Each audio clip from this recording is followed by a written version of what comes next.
সবাই আছেন কেমন? আশা করি ভালোই আছেন। তো আমি একটা ফেলে দেওয়া জিনিস দিয়ে রেসিপি বানিয়েছি। তো ফেলে দেওয়া জিনিস মানে কি, যেটা আমাদের বাঙালিদের ঝোলে ঝালে সবেতেই লাগে, আলু। আলুর খোসা সচরাচর আমরা ফেলেই দিই। তো সেই আলুর খোসাকে আমি ভালো করে ধুয়ে একটু নুন জলে ভিজিয়ে রেখেছিলাম যাতে পরিষ্কার হয়ে যায়। পরিষ্কার করে নিয়ে আমি মিক্সারে দিয়ে দিচ্ছি। একটু চালও ভিজিয়ে রেখেছি যাতে এই যেটা বানাচ্ছি সেটা একটু কুচমুচে হয়।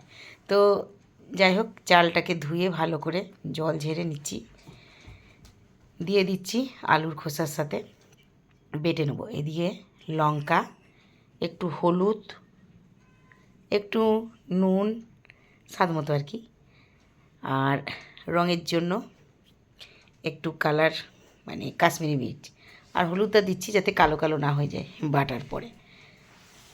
তো আমি এটাকে একসাথে বেটে নেব। আর ঝালের জন্য একটু লঙ্কা গুঁড়ো দিলাম, কাঁচা লঙ্কাও দিয়েছি, যে যেমন ঝাল খাবে সেরকম। তো কাঁচা লঙ্কাও দিয়েছি, আর এদিকে ঝাল লঙ্কা গুঁড়ো দিলাম। বেটে নেব, মিক্সারে বেটে নিয়েছি। এবার কেমন হলো জিনিসটা দেখাই। খুব পাতলা যেন না হয়, ব্যাটারটা একটু থকথকে থাকবে। এই যে আমি রেডি করে নিয়েছি এই রকম।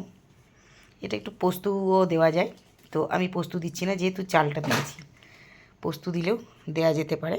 তো চলো এটাকে কি করে ভাজবো।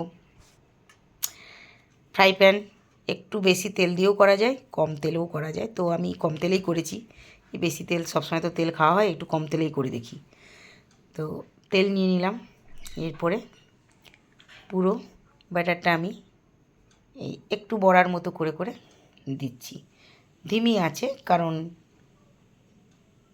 বেশি আঁচ হলে পুড়ে যাবে, ভেতরটা কিন্তু তৈরি হবে না।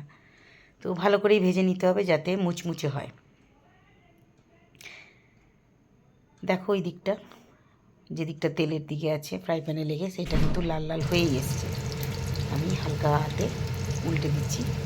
তো সবগুলোকে দিয়ে দিয়েছি, এবার একটু একটু করে উল্টে নিই, দেখা যাক কেমন হয়েছে। এই উল্টালাম, এই দেখো কেমন সুন্দর লাল লাল হয়ে গেছে।